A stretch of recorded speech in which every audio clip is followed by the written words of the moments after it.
തകർന്നു കിടന്ന് പന്താവൂർ പാലം പെരുമുക്ക് റോഡ്. വർഷങ്ങളായി നാട്ടുകാരും വാഹനയാത്രക്കാരും ഇതുവഴി ദുരിതയാത്രയാണ് നടത്തുന്നത്. റോഡ് ഉടൻ ഗതാഗത യോഗ്യമാക്കണമെന്നാണ് നാട്ടുകാരുടെ ആവശ്യം. 2016-17 സാമ്പത്തിക വർഷത്തിൽ 35 ലക്ഷം രൂപ ചിലവഴിച്ച് നിർമ്മിച്ച റോഡിന് 2020-21 സാമ്പത്തിക വർഷത്തിൽ മുഖ്യമന്ത്രിയുടെ ദുരിതാശ്വാസ ഫണ്ടിൽ നിന്നും വീണ്ടും 10 ലക്ഷം രൂപ കൂടി ചിലവഴിച്ച് പുനർനിർമ്മാണം നടത്തുകയും ചെയ്ത റോഡിപ്പോൾ തകർച്ചയുടെ വക്കിലാണ്.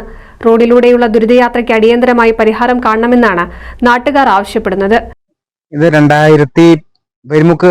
പന്താവൂർ പാലം പെരുമുക്ക് റോഡ് 2016-17 സാമ്പത്തിക വർഷം സംസ്ഥാന സർക്കാരിന് 35 ലക്ഷം രൂപ ചെലവഴിച്ച് നിർമ്മിച്ച റോഡാണ്.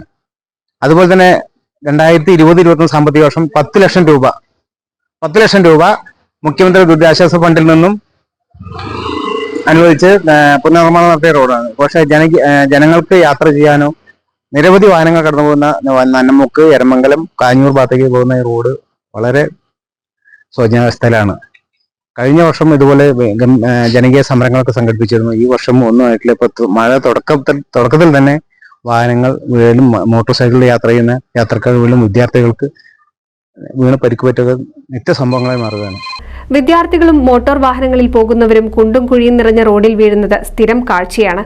ഇതിനൊരു പരിഹാരമുണ്ടായില്ലെങ്കിൽ നാട്ടുകാർ ജനകീയ സമരത്തിന് ഇറങ്ങാനുള്ള തയ്യാറെടുപ്പിലാണ്. NCV news, Changaramkulam. ഫ്രീ ആയി ഡിജിറ്റൽ മാർക്കറ്റിംഗ്, സ്പോക്കൺ ഇംഗ്ലീഷും പഠിക്കണോ? Career Bench introduce to you BCom with travel and tourism, BBA with hospital administration. കൂടാതെ ഡിപ്ലോമ കോഴ്സസ് ആയ hospital administration, travel and tourism, HR management, interior designing and architecture diploma. കൂടുതൽ വിവരങ്ങൾക്ക് career ബെഞ്ചിനെ contact ചെയ്യുക.